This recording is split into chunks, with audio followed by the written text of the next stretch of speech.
crimson warning lights bathed the bridge of the GSV Eternal Dominion in an ominous glow as Admiral Kethvar studied the tactical display with growing confusion.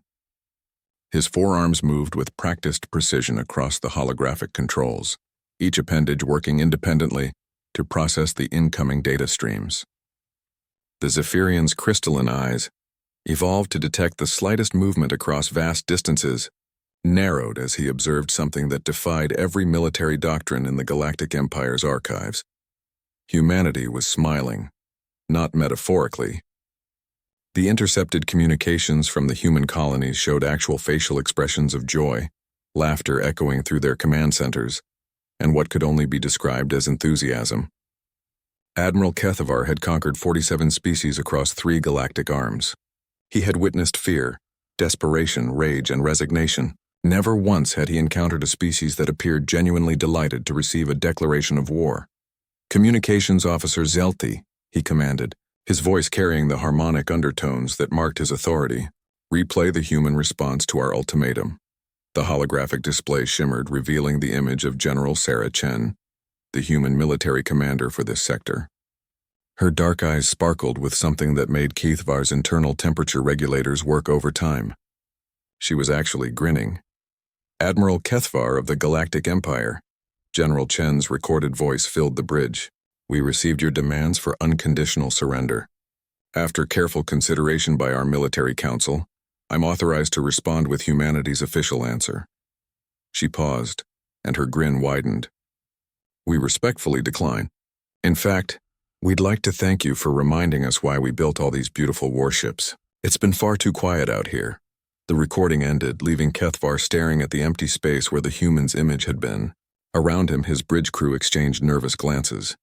The Vortakians, with their gas-based physiology, actually changed color to a sickly yellow-green. The insectoid Chitauri clicked their mandibles in distress patterns that roughly translated to, "This is very wrong." "Sir," his tactical officer reported, "the humans are mobilizing their fleets, but their formations—" He paused, consulting his instruments again. "Sir, they're not following any defensive protocols we've encountered. They appear to be forming offensive strike groups." Kethvar felt a chill run through his exoskeleton. In 400 years of galactic conquest, species either cowered behind their defenses or attempted desperate last stands. They didn't form hunting packs and advanced toward a superior force while broadcasting what their translation systems interpreted as war songs. The Empire's intelligence network was the most sophisticated in known space. They had studied humanity for decades before making contact, cataloging their weapons, their ships, their population centers.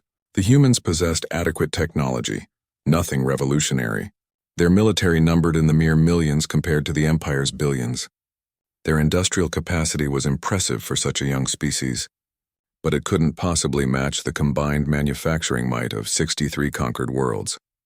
By every metric that mattered, humanity should be preparing for extinction, not organizing what appeared to be a celebratory parade with antimatter warheads. "Bring up the human military history files," Kethvar ordered. The holographic display flickered to life, showing the sanitized reports his analysts had compiled. Humanity had achieved spaceflight roughly 2 centuries ago. They had fought several minor conflicts with automated defense systems left behind by ancient civilizations. Their largest military engagement had been against a rogue AI on one of their outer colonies. Standard development for a species their age. But as Kethvar studied the data more carefully, details began to emerge that his analysts had dismissed as irrelevant. The humans had originated on a single world, yet they had somehow managed to maintain over 300 distinct military traditions. They possessed museums dedicated entirely to warfare. They wrote poetry about battles. They created entertainment based on fictional conflicts so detailed that the Empire's war colleges could use them as tactical exercises. "Sir," his communications officer interrupted his thoughts. "We're receiving another transmission from the humans. It's addressed to you personally." The display activated, showing General Chen again. This time she was standing in what appeared to be a war room, surrounded by officers whose expressions ranged from eager anticipation to barely contained excitement. "Admiral Kethvar, I realize our response might seem unusual. Most species you've encountered probably begged for mercy or tried to negotiate. Humans are a bit different. You see, we've been preparing for this moment for over 200 years. Not specifically for you, of course, but for someone like you." She gestured to the officers around her. "Every one of these people grew up studying the great military minds of our species. Alexander, Caesar, Napoleon, Yamamoto, Patton, Sun Tzu. We've analyzed every significant battle in our history, not just to remember the past, but to prepare for the future. We knew that eventually we'd encounter a galactic power that viewed conquest as inevitable." General Chen leaned forward, and Cathvar noticed that her smile had taken on a quality that made his survival instincts scream warnings. "The thing is, Admiral, war isn't just something humans do.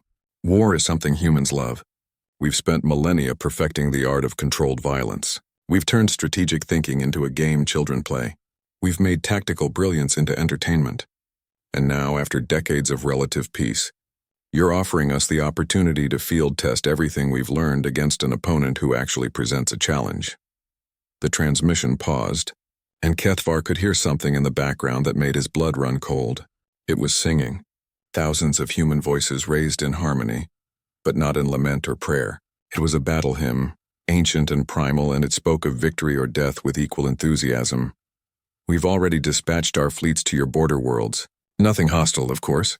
We're simply repositioning our assets. I thought you might appreciate knowing that we're taking this seriously. We've activated our entire reserve fleet, recalled every military advisor from civilian positions, and begun mobilizing our planetary defense forces." General Chen's smile faded slightly, replaced by an expression of professional respect. "You rule 63 worlds, Admiral. Your forces have never known defeat. Your technology has crushed every resistance. By all reasonable calculations, you should achieve total victory within standard months." She paused, and when she continued, there was something in her voice that made every creature on Cathvar's bridge instinctively step backward. "But here's what your calculations might have missed, Admiral. You've been fighting species that wanted to survive. We're a species that wants to win. There's a difference, and you're about to learn what it means." The transmission ended, leaving the bridge in absolute silence except for the humming of the ship's systems and the distant, impossible sound of human war songs carried across the void of space. Captain Marcus Rodriguez felt the familiar weight of command settle on his shoulders as he stood on the bridge of the UHSF Defiant Horizon. Around him, his crew moved with the practiced efficiency that came from years of peacetime drills and war games. But today was different. Today the exercises had become reality, and every person on his ship knew they were about to make history. "Captain," his tactical officer called out, "we're receiving deployment orders from Fleet Command. We're to take position at the Kepler Junction and await the Empire's advance fleet." Marcus nodded, studying the holographic display that showed the strategic layout of human space. The Kepler Junction was a natural choke point, a region where several major hyperspace routes converged. It was exactly where he would position forces if he were planning to invade human territory. It was also exactly where he would expect the enemy to anticipate human forces, which was why Admiral Chen's real plan was so beautifully simple. "Signal the fleet," Marcus ordered. "We advance to Kepler as ordered, but remind all captains that we're following Protocol 7. His first officer, Commander Lisa Park, allowed herself a slight smile. Protocol 7 wasn't in any official military manual. It was something the human fleet had developed during their war games, inspired by studying the tactical innovations of ancient Earth generals. The Empire would see exactly what they expected to see: human forces taking defensive positions at the obvious strategic point. They wouldn't see the real trap until it was far too late. 3 days later, Admiral Cathvar watched his forward scouts report the human defensive positions at Kepler Junction with satisfaction. 67 human warships had arranged themselves in standard defensive formations around the hyperspace nexus. It was exactly what his tactical computers had predicted. Humans, despite their strange enthusiasm, were following predictable military doctrine. "Order the 3rd Battle Group to advance," he commanded. Standard overwhelming force doctrine. 3-to-1 superiority should be sufficient to crush their defenses and demonstrate the futility of resistance. The Imperial fleet moved like a force of nature. 210 vessels, each one a masterpiece of galactic engineering, equipped with weapons that could crack planets and shields that had never been breached. The Empire's military doctrine was simple and effective: achieve overwhelming numerical and technological superiority, then apply force until resistance collapsed. It had worked on 63 worlds. There was no reason to expect it would fail on the 64th.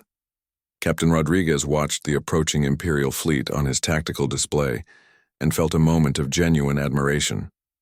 They were magnificent ships, perfectly coordinated, advancing with the confidence of a force that had never known defeat. Under normal circumstances, the human fleet wouldn't stand a chance, but these weren't normal circumstances. All ships, he broadcast on the tactical frequency. Remember, we're not here to win this battle. We're here to teach them something important. The Imperial fleet opened fire at maximum range, exactly as human strategic analysts had predicted. Energy beams that could melt asteroids lanced across space, striking human shields with devastating effect. The first wave of attacks disabled 3 human vessels and damaged 7 others. The human response was immediate and seemingly predictable. They returned fire with their own weapons, targeting the Imperial ships with concentrated volleys that barely scratched the enemy's superior shielding. To any observer, it appeared to be a textbook example of technological superiority overcoming desperate resistance, which was exactly what the humans wanted it to look like. Admiral Kethvar watched the battle unfold with professional satisfaction. The humans were fighting bravely, but bravery meant nothing against superior firepower. His ships were systematically dismantling the human defensive line, exactly as his computers had calculated. Then something unexpected happened. "Sir," his sensor officer reported, "I'm detecting some unusual energy readings from the human vessels. Their power signatures are fluctuating." Kethvar frowned. "Explain." "It appears they're operating their reactors at dangerously high efficiency levels, well beyond safety parameters. I'm reading power outputs that should be impossible for vessels of their size." On the tactical display, the human ships began moving differently. Their acceleration increased dramatically, their weapons fire became more intense, and their shield harmonics shifted to frequencies that made the Imperial weapons significantly less effective. "How are they accomplishing this?" Kethvar demanded. His tactical officer consulted his readings with increasing confusion. "Sir, it appears they've been deliberately operating their ships at reduced capacity. What we interpreted as their maximum capability was approximately 60% of their actual potential." The admiral stared at the display as the human fleet suddenly transformed from desperate defenders into something that resembled a pack of hunting predators. Their formations shifted with fluid precision, individual ships working together in patterns that his computers couldn't predict or counter. "And sir," the sensor officer added quietly, "I'm detecting massive hyperspace signatures approaching from multiple vectors. It appears the human forces at Kepler Junction were not their main defensive fleet." Captain Rodriguez smiled as the real human fleet began emerging from hyperspace all around the Imperial force. Admiral Chen had been right about the Empire's tactical doctrine. They attacked the obvious target with overwhelming force, committing their ships to a single engagement point. They had never encountered an enemy that used the obvious target as bait. "This is Admiral Chen to all human vessels." The communication system crackled to life. "Imperial fleet, you are now surrounded by 437 human warships. Your advance force is cut off from retreat, and your main fleet is 12 hours away from reaching combat range."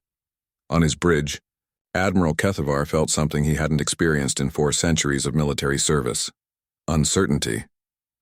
"Admiral," General Chen continued, "I want you to understand what's happening here. This isn't just a battle. This is a lesson. You've spent so long fighting species that see warfare as a necessary evil that you've forgotten warfare can be an art form." The human fleet began moving in coordinated patterns that defied every tactical manual in the Imperial archives. Ships that should have been focusing on individual targets instead worked together to create overlapping fields of fire that turned space itself into a weapon. Vessels that should have been maintaining safe distances dove into close combat ranges, where their smaller size became an advantage. "Your ships are individually superior to ours," Chen's voice continued. "Your technology is more advanced. Your crews are well-trained professionals. Under normal circumstances, you would achieve total victory." The first Imperial ship exploded in a brilliant flash of light as concentrated human fire overwhelmed its shields and secondary systems, but you've made a Critical error in judgment, Admiral. You assumed that because we're young and technologically inferior, we must also be tactically naive. You forgot to consider that a species doesn't survive 200,000 years of constant warfare on a death world by fighting fair. A second Imperial ship fell, then a third. The human vessels moved like they were performing an elaborate dance, each ship knowing exactly where every other ship would be at any given moment. It was coordination beyond anything the Empire had encountered. "We've been preparing for this war since before we reached the stars," Chen said, and Kethvar could hear the smile in her voice. "Every human child grows up playing strategy games based on real historical battles. Every officer in our fleet has studied the greatest military minds our species has produced. And every single one of us has been waiting our entire lives for the chance to prove that evolution, creativity, and the love of victory can overcome any technological advantage." Admiral Kethvar watched his advance fleet being systematically dismantled by an enemy that fought like no species he had ever encountered, and realized that the Empire might have finally met its match. Emperor Vashitai the Eternal had ruled the Galactic Empire for over 800 years, and in all that time, no single event had ever required his personal attention during the conquest phase of a campaign. The species of the galaxy fell into predictable patterns: initial resistance, tactical defeats, strategic collapse, and finally, grateful acceptance of Imperial rule. Yet here he stood in the primary war chamber, his massive form casting shadows across the holographic displays that showed something unprecedented in Imperial history. 3 of his battle groups had been completely destroyed. 7 more had retreated to defensive positions, and the humans were advancing. "Explain to me," the Emperor said, his voice carrying harmonics that made the chamber's crystal walls resonate, "how a species that achieved spaceflight 2 centuries ago has managed to destroy 15% of our active fleet in less than 2 weeks. High Admiral Mordak, the Empire's supreme military commander, struggled to maintain his composure. His species, the Korthani, had evolved from apex predators, and their instinctive response to unexplainable defeat was typically violent rage. But one did not survive 8 centuries serving the Emperor by giving in to instinct. "Your Magnificence," Mordak began. "The humans fight unlike any species we have previously encountered. They appear to view warfare not as a necessary evil, but as," he paused, consulting his notes, "a form of artistic expression." Emperor Vashitai's 4 primary eyes focused on his military commander with the intensity of neutron stars. "Elaborate.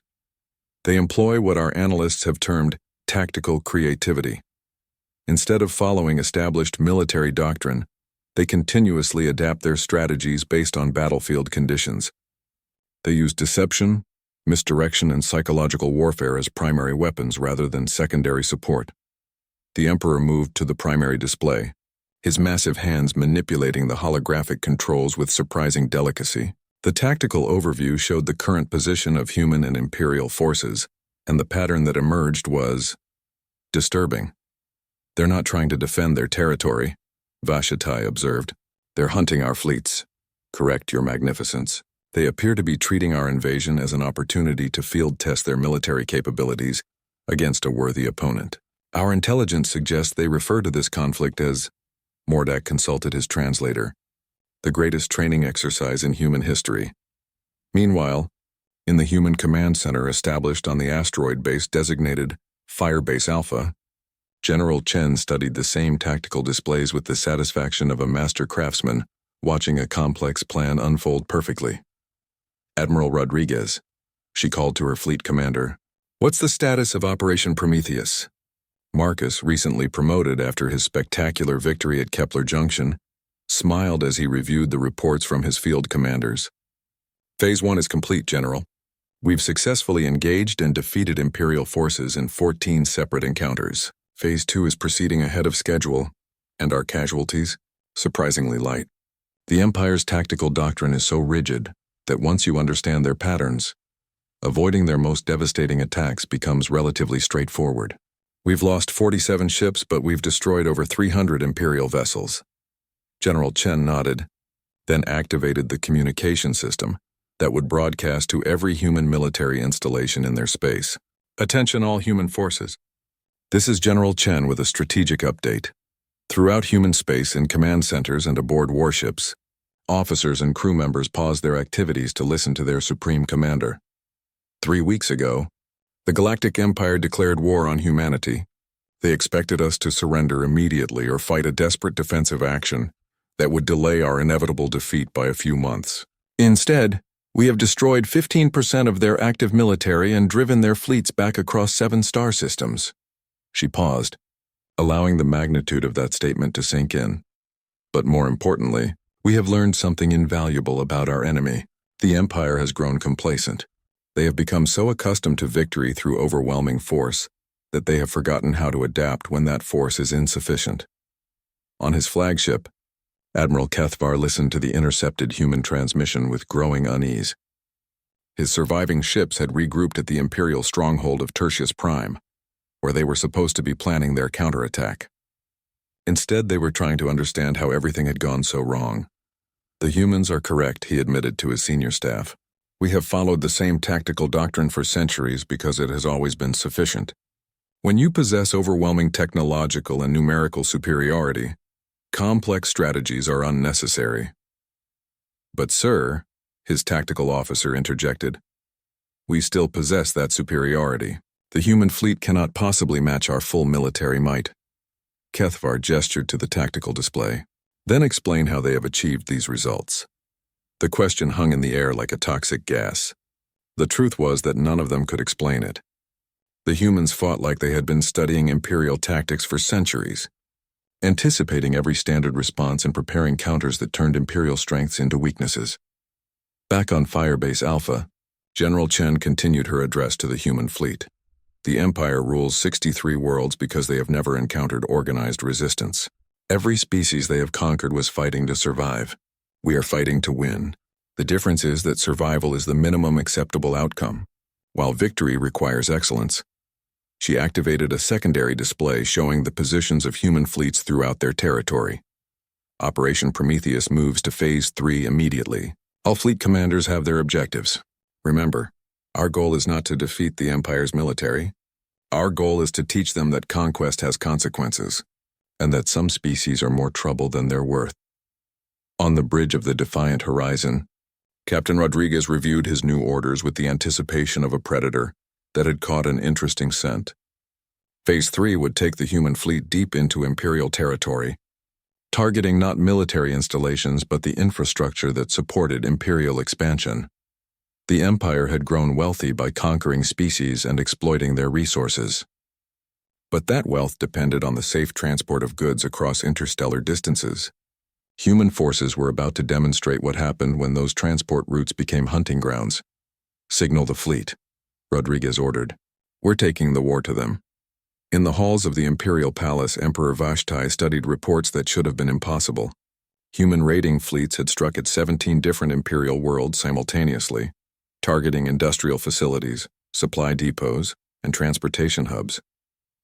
The attacks had been precisely coordinated, suggesting intelligence capabilities that exceeded Imperial estimates by several orders of magnitude.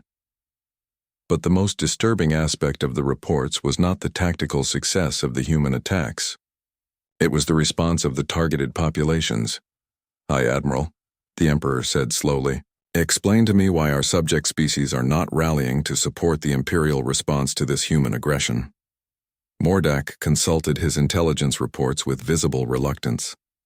Your Magnificence, it appears that many of our subject species view the human resistance with admiration. Admiration? They see the humans as the first species to successfully challenge Imperial authority. Our intelligence services report increasing instances of what they term sympathetic sentiment among the conquered. Populations, Emperor Vashti felt, something he had not experienced in 8 centuries of rule. The possibility of failure. The Empire's strength had always rested on the assumption that resistance was futile. If that assumption proved false, if other species began to believe that the Empire could be challenged, summon the full Imperial fleet, he commanded. We will crush this human rebellion with such overwhelming force that no species will ever again dare to resist Imperial authority. Your Magnificence, Mordak said carefully, that would require withdrawing our forces from 37 different star systems. Many of our subject worlds would be left undefended. The humans have made this a test of imperial authority. We cannot afford to appear weak. Crush them now, or risk losing everything we have built. As the order went out across the galaxy, mobilizing the largest military force in galactic history, General Chen received the intelligence reports and smiled. The Empire was about to commit their entire fleet to a single engagement, exactly as she had hoped they would. Signal all human forces, she ordered. Operation Prometheus moves to the final phase. It's time to show the galaxy what humans do to bullies. Dr. Elena Vasquez had spent her entire career studying xenoarchaeology, investigating the ruins of ancient civilizations scattered throughout the galaxy. She had never expected to become one of the most important strategic assets in humanity's war against the Galactic Empire. But when her research team had discovered the Terminus archives buried beneath the surface of an abandoned world, everything had changed. "General Chen," she said, standing before the holographic display in the main briefing room of Firebase Alpha, "what I'm about to show you will change how we understand this entire conflict." The assembled military commanders watched as Dr. Vasquez activated her presentation. The display showed a series of archaeological sites spread across Imperial space, each one marked with dates that stretched back millions of years. The Galactic Empire isn't the first interstellar civilization to emerge in this region, she began. Our analysis of the Terminus archives reveals that there have been at least 7 major galactic powers over the past 10 million years. Each one followed the same pattern: rapid expansion, technological supremacy, and the conquest of younger species. Admiral Rodriguez leaned forward. "What happened to them?" "They all fell. Every single one. And according to the archives, they all fell for the same reason." Dr. Vasquez manipulated the display, showing a complex timeline of galactic history. They became so dependent on the resources and labor of conquered species that when those species finally rebelled, the empires collapsed from within. General Chen studied the data with the intensity of a predator analyzing prey. "Are you telling me that galactic empires are inherently unstable?" "More than that, Doctor," Vasquez replied. "The archives contain detailed analyses of each collapse. In every case, the empire's downfall began when they encountered a species that refused to be conquered and had the tactical flexibility to exploit the empire's dependence on their established systems." She highlighted a specific section of the timeline. The most recent example occurred approximately 50,000 years ago. The hegemony of the Void controlled over 400 star systems until they encountered a species called the Kethemori. Does that name sound familiar? Admiral Kethvar, watching the intercepted human transmission from his flagship, felt his exoskeleton go cold. The Kethemori were his ancestors, the original species from which the modern Zephyrians had evolved. According to Imperial history, they had always been loyal servants of whatever galactic power ruled their region of space. The Kethemori were master tacticians, Dr. Vasquez continued. They developed the concept of adaptive warfare, constantly changing their strategies to prevent their enemies from predicting their actions. They taught the hegemony subject species how to fight back, and within 50 years, 400 worlds declared independence simultaneously. General Chen smiled. "And what happened to the Kethemori?" "They vanished.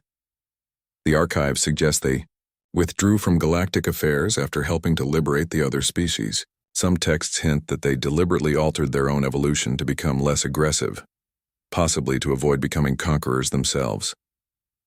The implications hit everyone in the room simultaneously. The Zephyrians, the Empire's most feared military leaders, were descendants of the greatest tactical minds in galactic history. They had forgotten their own heritage, allowing themselves to become servants of the very type of empire their ancestors had destroyed. "There's more," Dr. Vasquez said.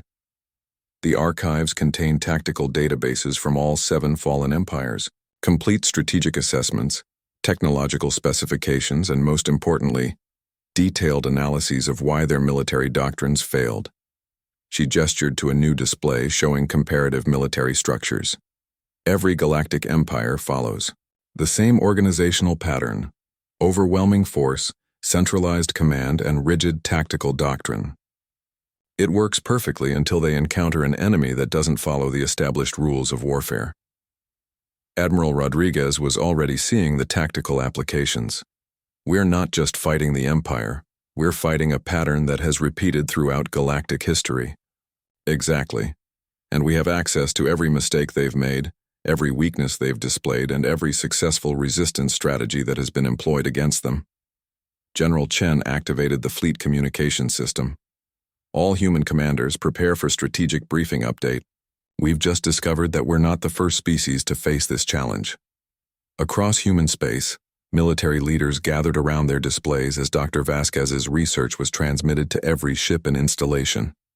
The good news, General, Chen announced, is that galactic empires can be defeated. The better news is that we now know exactly how to do it. On Tertius Prime, Admiral Kethvar was experiencing something that his ancestors would have recognized, the awakening of genetic memories that had been suppressed for 50,000 years.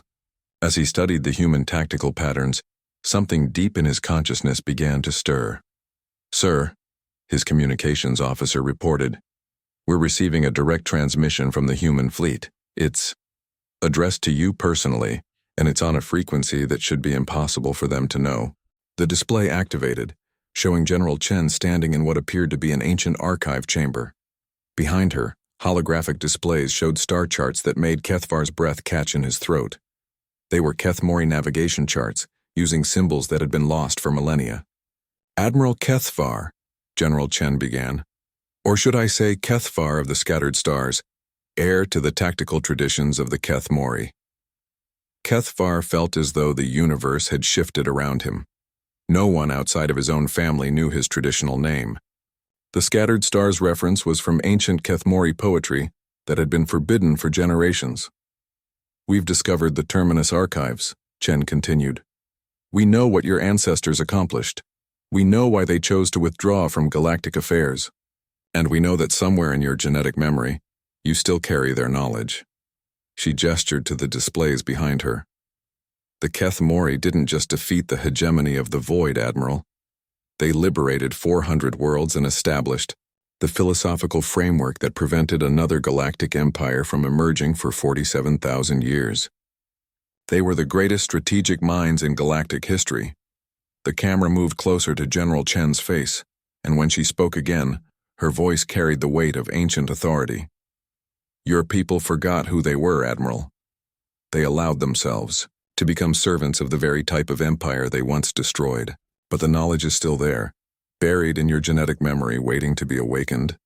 Kethvar found himself unconsciously accessing tactical concepts that he had never learned, strategic principles that seemed to emerge from nowhere. His ancestors' knowledge was indeed still there, encoded in his very DNA. "We're not asking you to betray the Empire," Chen said. "We're asking you to remember who you really are." The Kethmori understood something that modern galactic powers have forgotten. True victory comes not from conquest, but from liberation. The transmission paused, and Kethvar could see ancient Kethmori tactical symbols flowing across the displays behind the human general. "We've sent copies of the Terminus archives to every Imperial world with significant Zephyrian populations. Your people will soon remember their true heritage. They will remember that they were once the guardians of galactic freedom, not its destroyers." General Chen smiled. And in that expression, Kethvar saw something that reminded him of the ancient heroes his grandmother had told him about in forbidden bedtime stories. The Empire believes this war is about human resistance to Imperial authority. They're wrong. This war is about awakening the galaxy to its own history, about reminding conquered species that empires rise and fall, but the desire for freedom is eternal. The transmission ended, leaving Kethvar staring at tactical displays that suddenly made perfect sense in ways they never had before. For the first time in his life, he understood why the human military patterns seemed so familiar. They weren't just using superior tactics. They were using Kethmori tactics. Around him, his bridge crew was beginning to experience their own genetic awakening. The rigid imperial military doctrine that had defined their lives was being replaced by tactical instincts that had been dormant for 50,000 years. And across the Empire on 63 conquered worlds, Zephyrian populations were receiving the same historical revelation. The servants of the Empire were remembering that they had once been its destroyers. The war for galactic freedom was about to gain some very experienced allies. The rebellion began not with grand declarations or massive military actions, but with small acts of remembrance that spread across the galaxy like a virus of hope. On Zephyr Prime, the ancient homeworld of Kethvar's people, elderly Zephyrians began sharing stories that had been whispered in secret for generations. Children learned the true names of their ancestors and the meaning of symbols that had been carved into hidden corners of their cities. On Vortakia, the gaseous beings who had served as the Empire's primary engineers began discovering technical manuals in their archives that described technologies far more advanced than anything the Empire had achieved. They realized that their ancestors had not been primitive beings elevated by imperial science, but sophisticated civilizations that had been conquered and forced to forget their true capabilities. Throughout the galaxy, the subject species of the Empire began to understand a terrible truth. They had not been rescued from barbarism by imperial conquest. They had been enslaved and forced to pretend that slavery was salvation. Emperor Vashti received the first reports of the spreading unrest with the kind of cold fury that had once caused entire star systems to submit without firing a shot. But this was different. The rebellions were not driven by desperation or hunger for independence. They were driven by knowledge, and knowledge was much harder to crush than mere discontent. High Admiral Mordak, the Emperor commanded, explain to me how a single human archaeological discovery has managed to destabilize 63 worlds in less than a week. Mordak, whose own species was beginning to experience genetic memories of pre-imperial civilization, struggled to maintain his composure. Your Magnificence, the humans have not simply shared information. They have provided proof of historical claims that many of our subject species have maintained in secret for generations. What kind of proof? Archaeological evidence, genetic analyses, and technological specifications that demonstrate the advanced nature of pre-imperial civilizations. The subject species are learning that their ancestors were not primitive beings, but sophisticated societies that were deliberately suppressed. The Emperor's massive form shifted, causing the crystal walls of the chamber to vibrate with harmonic frequencies that expressed pure rage. And how are they responding to this? Enlightenment? Passive resistance initially. Work slowdowns, communication delays, and technical failures that appear accidental, but follow suspicious patterns. However, intelligence reports suggest that more organized resistance is developing. As if summoned by their conversation, an urgent communication alert filled the chamber. The display activated to show Admiral Kethvar, but something had changed. The rigid imperial bearing was gone, replaced by something that reminded Mordak of ancient statues he had seen in forbidden archaeological sites. Emperor Vashti, Kethvar said, and his voice carried harmonics that had not been heard in imperial space for 50,000 years. I am speaking to you not as Admiral of the Third Fleet, but as Kethvar of the Scattered Stars, heir to the tactical traditions of the Keth Mori. The Emperor's 4 primary eyes focused on the transmission with the intensity of collapsing stars. Admiral, you will report to the capital immediately for loyalty assessment and neural reconditioning. I'm afraid that won't be possible, Your Magnificence. You see, I've remembered something important. My ancestors didn't serve galactic empires. They ended them. Behind Kethvar, the bridge of his flagship had been transformed. Imperial decorations had been replaced with ancient Keth Mori symbols, and his crew moved with the fluid precision of beings who had rediscovered their true nature. I've also remembered something else, Kethvar continued. The Empire's greatest weakness has always been its dependence on the conquered species for essential services. When those species remember their true heritage and refuse to cooperate, the transmission cut to displays showing industrial facilities throughout Imperial space. Production lines had stopped. Transportation networks had shut down. Communication systems were experiencing mysterious failures that seemed to affect only Imperial military frequencies. The humans didn't just give us historical information, Your Magnificence. They gave us a coordination protocol based on ancient Keth Mori tactical networks. Every Zephyrian in Imperial service is now connected to a command structure that exists outside of Imperial control. Emperor Vashti felt something he had not experienced in 8 centuries. Genuine fear. What do you want? Nothing that you can give us, Kethvar replied. The age of galactic empires is ending, Your Magnificence. It ended the moment the humans reminded us who we really are. The transmission ended, leaving the Emperor staring at displays that showed the systematic collapse of Imperial authority across 17 star systems. Meanwhile, in the Human Command Center, General Chen watched the reports from across the galaxy with the satisfaction of a chess master who had just achieved checkmate in a game her opponent didn't even realize they were playing. Status. Report from all sectors, she requested. Admiral. Rodriguez consulted his displays with obvious pleasure. 43 Imperial worlds are experiencing significant industrial disruption. Zephyrian military units on 18 worlds have declared independence and are offering to share their knowledge of Imperial tactical doctrine with local resistance movements. And the Vortakian engineers? They've begun sharing advanced technological specifications with human research teams. Apparently, their ancestors developed faster-than-light communication systems that the Empire has been deliberately suppressing.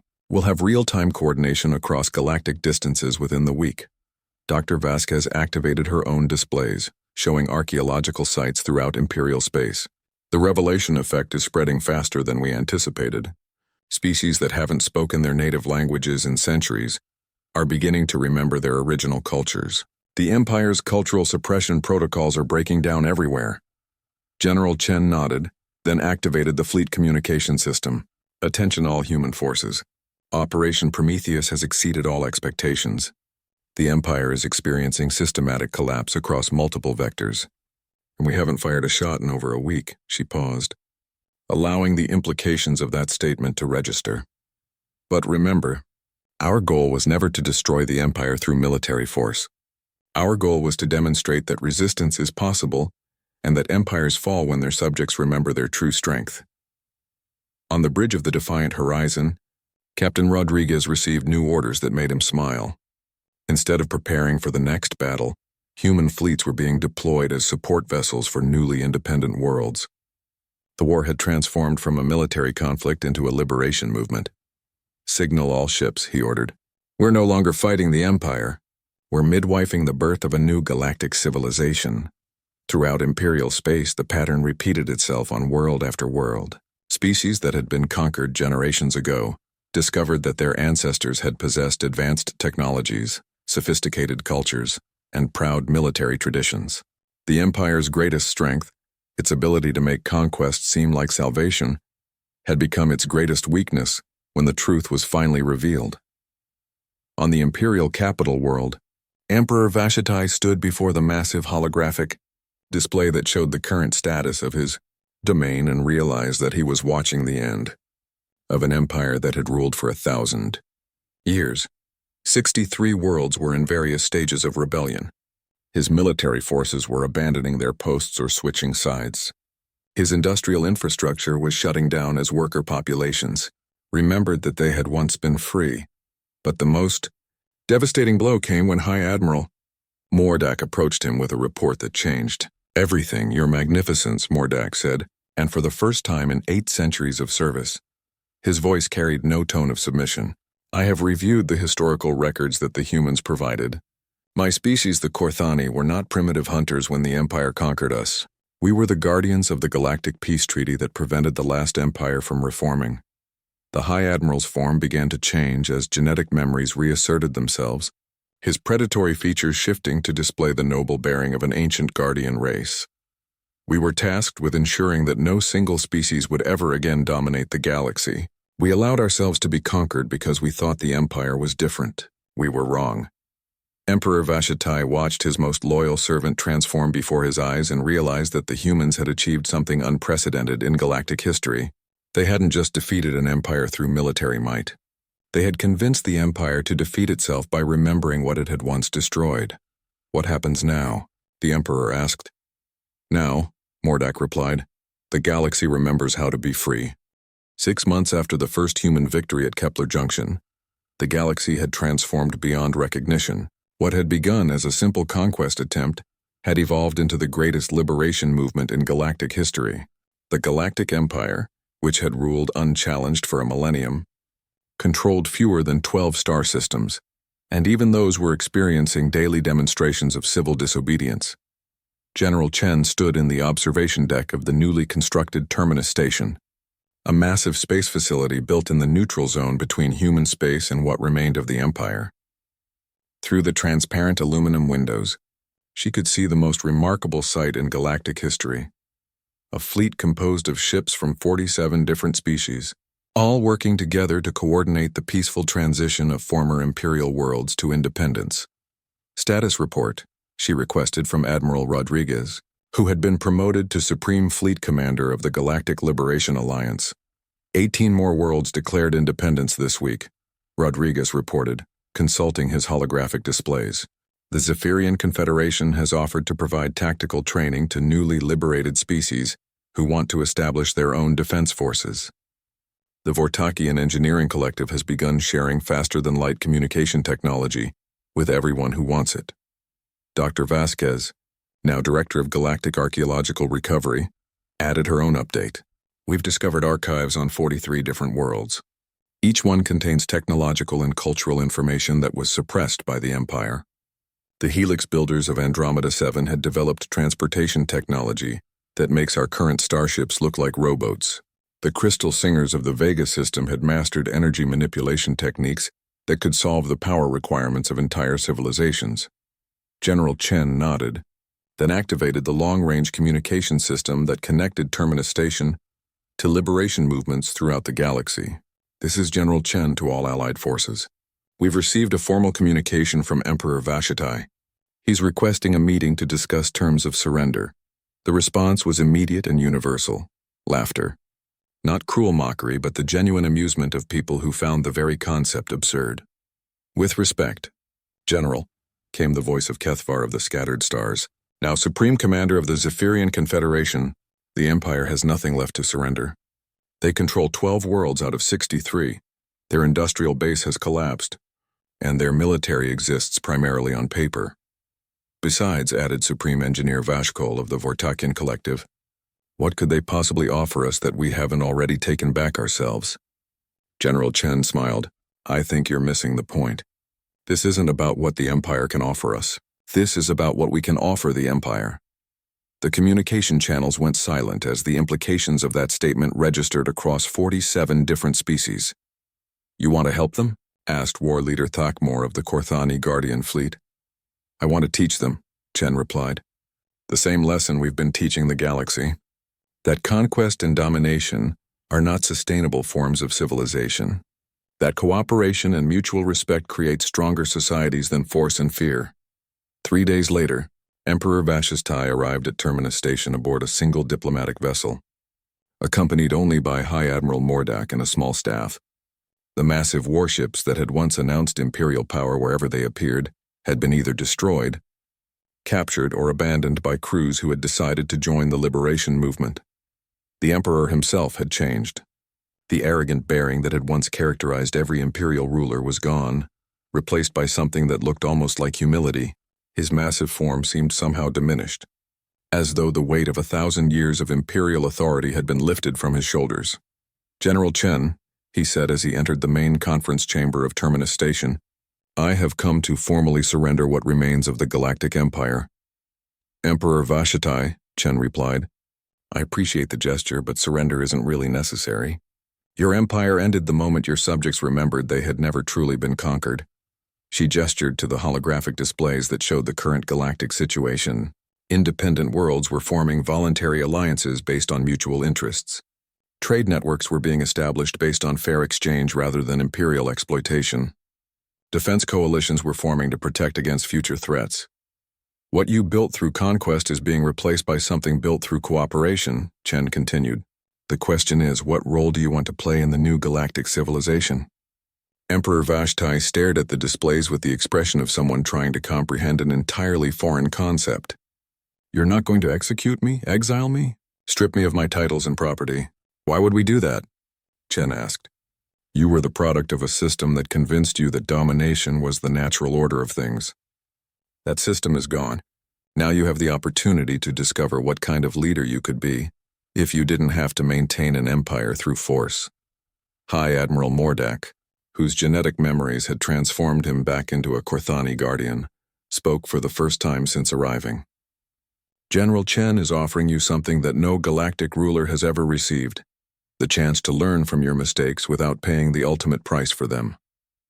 Around the conference table, representatives from dozens of species watched the former emperor struggle with concepts that challenged every assumption he had ever held about power, authority, and leadership. "What would you expect from me?" Vashitai asked finally. "Help us understand how the Empire maintained control for so long," Chen replied. "Your administrative systems, while oppressive, were remarkably efficient. Your logistics networks could be adapted to coordinate humanitarian aid instead of military conquest. Your diplomatic protocols could be modified to facilitate negotiation instead of demanding submission." Dr. Vasquez activated a new set of displays. "We've discovered that the Empire preserved vast amounts of historical data from the species it conquered. You could help us return that information to its rightful owners. And," Admiral Rodriguez added, "you could help us understand the threats that the Empire was designed to defend against. According to the Terminus archives, galactic empires typically form in response to external dangers. What were you protecting the galaxy from?" Emperor Vashitai's expression changed, and for the first time since arriving, he looked genuinely surprised. "You don't know about the Devourers?" The conference chamber went silent. General Chen leaned forward. "Explain." "The Empire wasn't created for conquest," Vashtai said slowly. "It was created as a defensive alliance against an extragalactic threat. The Devourers are a machine intelligence from outside our galaxy that periodically sweeps through inhabited systems, consuming all biological and technological resources." He activated his own displays, showing star charts that extended far beyond the known galaxy. "They arrive approximately every 50,000 years. According to our calculations, they're due to return within the next decade." The implications hit everyone in the chamber simultaneously. The Empire hadn't been a conquest-driven civilization. It had been a flawed attempt to create the kind of galactic unity that would be necessary to survive an existential threat. "How do we fight them?" asked Kethvar. "You don't," Vashtai replied. "You can't defeat them through military force. The last 7 galactic civilizations all tried that approach. They all failed. Then how do we survive?" Chen asked. "By becoming something they can't consume," the former emperor said. "By evolving beyond their ability to predict or counter. By becoming a truly cooperative galactic civilization instead of a collection of competing species." General Chen looked around the conference table at the representatives of 47 different species, all of whom had spent the last 6 months learning to work together toward common goals. "It sounds like we've already started," she said. And for the first time in 1,000 years, Emperor Vashitai smiled. 10 years later, Admiral Sarah Chen stood on the command deck of the Unity's Promise, flagship of the Galactic Defense Alliance, and watched as the most advanced fleet in galactic history prepared for the greatest battle in the history of intelligent life. The Devourers had arrived exactly when Emperor Vashitai had predicted, emerging from the void between galaxies like a metallic plague that consumed everything in its path, but they had not found the galaxy they expected. "Status report from all sectors," Chen requested. She had been promoted to Supreme Allied Commander 5 years earlier, when it became clear that the Devourer threat would require unprecedented coordination between species that had never worked together before. 73 species reporting full readiness, Admiral Rodriguez announced from his position at the Tactical Coordination Center. "The Zephyrian Confederacy has deployed their entire Ghost Fleet.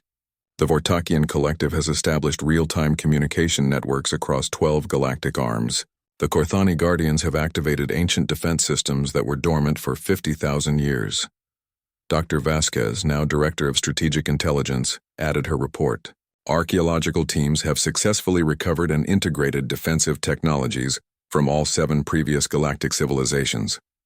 We've combined hegemony void shields, Dominion energy manipulation, and Keth Mori tactical networks into a unified defense grid. Most remarkably, Emperor Vashitai himself had become one of the Alliance's most valuable assets. His knowledge of imperial logistics and administration had been transformed into the coordination systems that allowed 73 different species to function as a single military force. "Former Emperor," Chen said, using the title he had requested, "what's the status of the Devourer advance?" Vashitai, whose role as strategic coordinator had given him new purpose after the collapse of his empire, consulted displays that would have been impossible under the old imperial system. They're proceeding exactly as historical records predicted. Methodical consumption of outer systems, adaptive learning from each encounter, gradual advancement toward population centers. He paused, and when he continued, his voice carried a note of something that might have been hope. But they're also showing signs of confusion.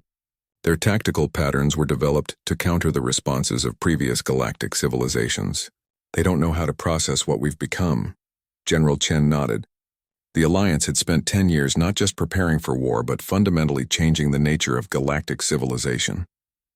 Instead of competing species united only by temporary necessity, they had created something unprecedented, a truly cooperative society that operated on principles of mutual benefit rather than domination. Signal all fleet commanders, Chen ordered. Operation Synthesis is now active.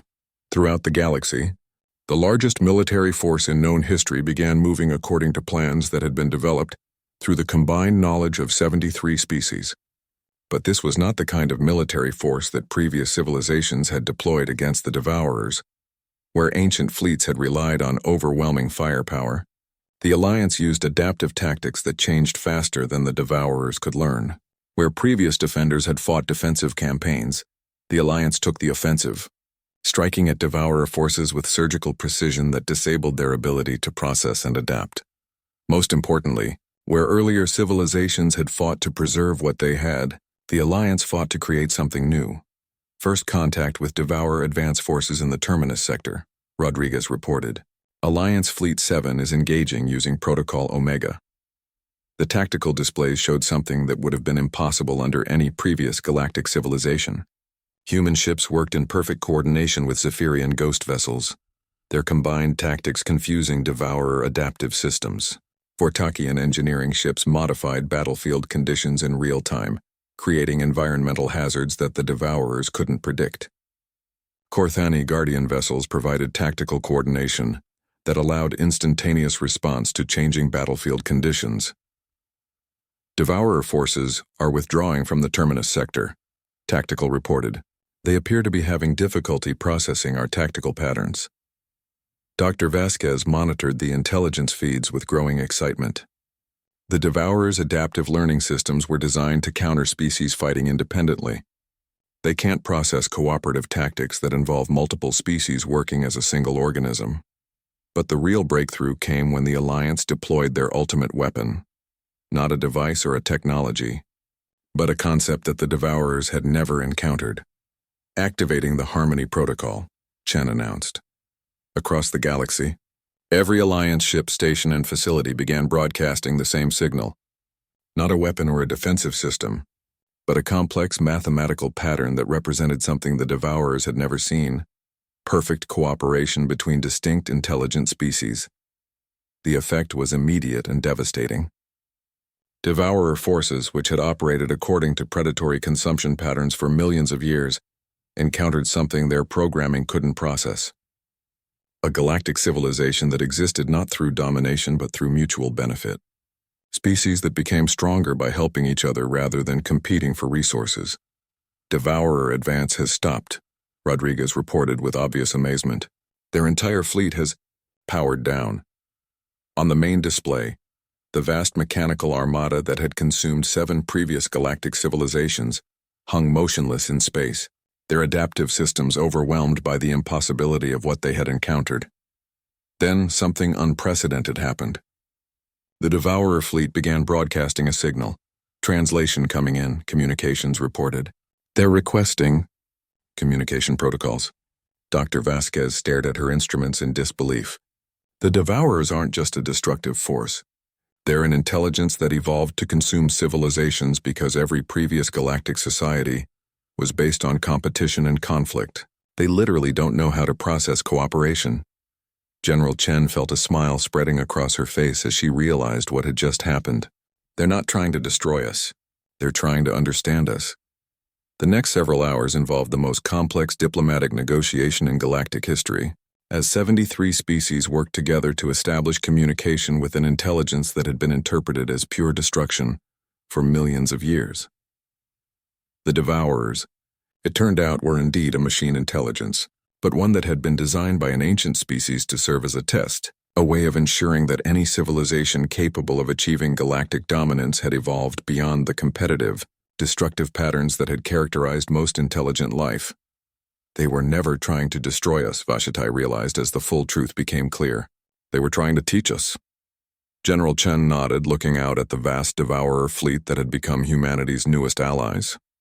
And it only took us 50,000 years to learn the lesson. 5 years later, the galaxy had achieved something that had never existed in its history: true peace. The Galactic Defense Alliance had become the Galactic Cooperation Council, managing not just military affairs but trade, research, and cultural exchange between species that had learned to see diversity as strength. Admiral Chen, now retired from military service and serving as Earth's representative to the Council, stood once again on the observation deck of Terminus Station. But this time, she was watching something even more remarkable than liberation fleets. She was watching devourer ships working alongside Alliance vessels to help new species achieve spaceflight and join the galactic community. "You know," Admiral Rodriguez said, joining her at the observation window, "when the Empire first declared war on humanity, I don't think anyone imagined it would lead to this." Chen smiled, remembering the conversation that had started everything. The Empire wanted to teach us about conquest. Instead, we taught the galaxy about cooperation. And the Devourers? The Devourers taught us about ourselves, that we're capable of becoming something greater than the sum of our individual species. She gestured to the display showing the current galactic situation: 73 species working together, ancient enemies collaborating on research projects, former conquerors serving as mediators in diplomatic disputes. "Turns out the galaxy doesn't need an empire," Chen said. "It just needed to remember how to be a community." And in the vast expanse of space, where humans had once faced the prospect of extinction, the greatest civilization in galactic history continued to grow, built not on conquest or domination, but on the simple human idea that everyone deserves the chance to be free.